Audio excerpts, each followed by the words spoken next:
Question is a body travels from A to B, CT का paper कर रहे हैं। A body travels from A to B at 40 meter per second and from B to A 60 meter per second. Calculate the average speed and average velocity. So simply in this question we can solve कि हमें पूछा average speed और average velocity. Average speed और average velocity में ये फर्क है कि speed इक्वल टू होती है distance by time. क्या होता है? Distance by time. और distance क्या है? Scalar quantity. क्या है? Scalar quantity. Speed is also a scalar quantity. So speed का जो फार्मूला होती है स्पीड का, उस ड्यूरेशन में हम क्या लिखते हैं? स्पीड का फार्मूला में क्या लिखते हैं? Distance by time. क्या लिखेंगे? Distance by time. लेकिन अगर मुझे लिखना हो स्पीड इक्वल टू क्या हो जाएगा बोलो? Distance by time.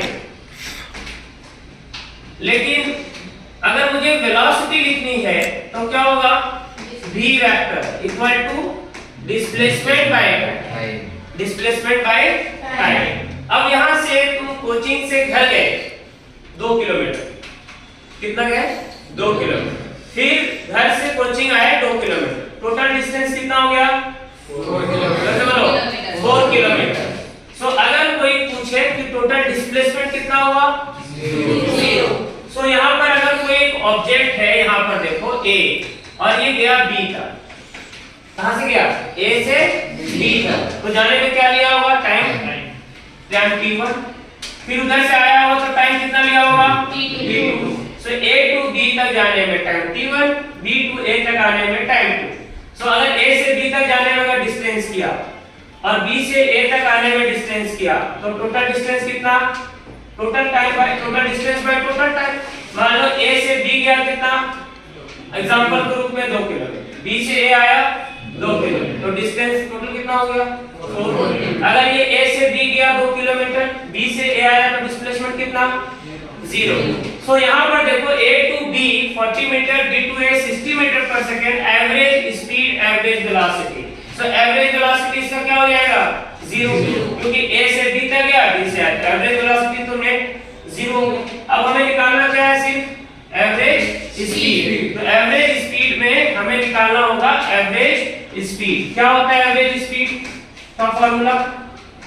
Average speed equal to total distance by total time. होगा कि नहीं? Total distance by total time. So हमें पहले क्या निकालना होगा? Total distance.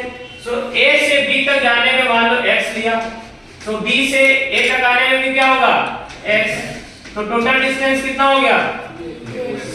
Total distance is 2x। Very simple. अब हमें जानते हैं कि वेलोसिटी इक्वल टू क्या होती है बोलो? स्पीड इक्वल टू क्या होता है? Distance by time. So cross multiplication करो, s इक्वल टू क्या हो जाएगा? v into t। होगा कि नहीं? v into t। So t equal to क्या हो जाएगा? s by v। तो हमारा देखो t1 कितना हो जाएगा बोलो? s मतलब x, a से b, x अपॉन कितना लिया? 40। हो गया? t2 कितना हो जाएगा? x upon b to a, x upon 60। दोनों का सम कितना हो जाएगा? टोटल बोलो t1 प्लस t2 मतलब x upon 40 plus x upon 60 मतलब एलसीएम लेंगे कितना हो जाएगा? x upon 24। क्लियर? आप पुट कर दो फार्मूला में। एवरेज स्पीड का फार्मूला क्या होता है बोलो? Total distance by total time. Total distance कितना है? 2x। टोटल टाइम कितना है?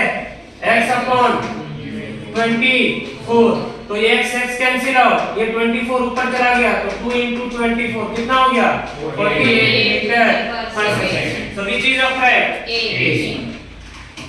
सो वी कैन से कि अगर यहां पे पूछता है एवरेज वेलोसिटी क्या है?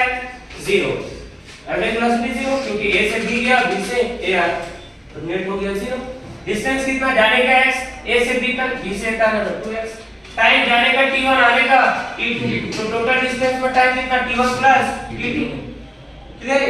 सो एवरेज वेलोसिटी 0 और एवरेज स्पीड कितना? 40 मीटर पर नेक्स्ट क्वेश्चन,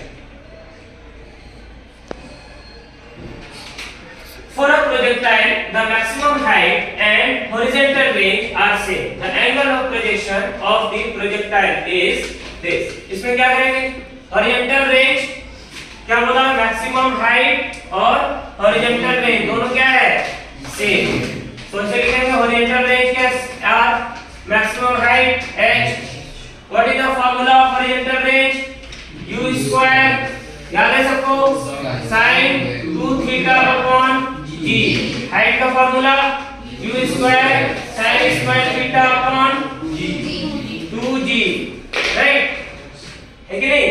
अब यहां से देखो u स्क्वायर से u square cancel out, g से g कैंसिल आउट, क्या बचा, sin 2 थीटा का फार्मूला क्या होता है, 2 sin theta into cos theta होगा, और इधर क्या बचा, sin square theta upon 2, cross multiplication कर देंगे तो एक sin स्क्वायर थीटा से एक sin खत्म, तो कितना हो गया 4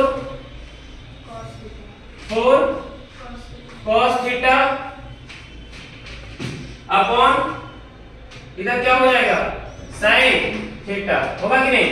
अब ये उधर चला जाएगा तो क्या बचेगा 4 equal to sin theta upon cos theta, sin theta upon cos theta क्या कहलाता है, tan theta, tan theta equal to what 4, so theta equal to what tan inverse 4, कौन सा ऑप्शन करेक्ट होगा, option D. So simply in this equation हमें याद रखना है सिर्फ एक फार्मूला sin 2 थीटा का, क्या फार्मूला याद रखेंगे, sin 2, क्या है फार्मूला sin 2 थीटा का, बोलो 2 sin theta into cos theta, और ये रेंज का फार्मूला आपको मालूम है, ड्राइव किया हमने u square sin 2 theta by g and maximum height u square sin square theta upon g, range मतलब कितना रेंज, ये क्वेश्चन को रेंज बोलते हैं। यहां से प्रोजेक्टाइल हुआ, यहां से यहां तक क्या, इस पॉइंट से इस पॉइंट रेंज हो गया, इसकी ये क्या हो गई हाइट, रेंज और हाइट दोनों सेम। उसके बाद एक क्वेश्चन और, इसमें मैंने बहुत सारे क्वेश्चन आपको दिए हैं, an object upward initial speed 30 vertical velocity after 5 second, जितने भी क्वेश्चन है सारे को मैंने एक साथ समराइज करके सीपी कर दिया है। यहाँ पे देखो प्रीवियस ईयर के क्वेश्चन है, dv by dt मतलब the rate of change of velocity per unit time is called what, acceleration. अगर हमें निकालना है, हमारे पास अगर दे दिया वेलोसिटी निकालना है, v इक्वल टू क्या दे दिया, कुछ वैल्यू दे दिया, और हमें निकालने बोला है डिफरेंशिएट करके निकालना, तो dv by dt करेंगे तो वेलोसिटी को डिफरेंशिएट कर सकते हैं। जैसे कि एग्जांपल में देखो, जस्ट एग्जांपल कि मेरे पास s का वैल्यू दिया है 2t², एग्जांपल क्या दिया है, ये डिस्प्लेसमेंट, अगर मैं इसको t के रिस्पेक्ट में डिफरेंशिएट करूंगा dx by dt तो क्या निकल जाएगा, वेलोसिटी। तो क्या हो जाएगा 2 into dt के रिस्पेक्ट में t² into dt, इसको डिफरेंशिएट करेंगे अगर ds को तो टोटल वैल्यू हमारा सॉल्व करेंगे तो कितना हो जाएगा बताओ, ds equal to finally 4t हो जाएगा, 2n - 1 that is 4t। Again differentiate करेंगे तो हमें dt निकल सकता है, different value we can find out, differentiation by the method.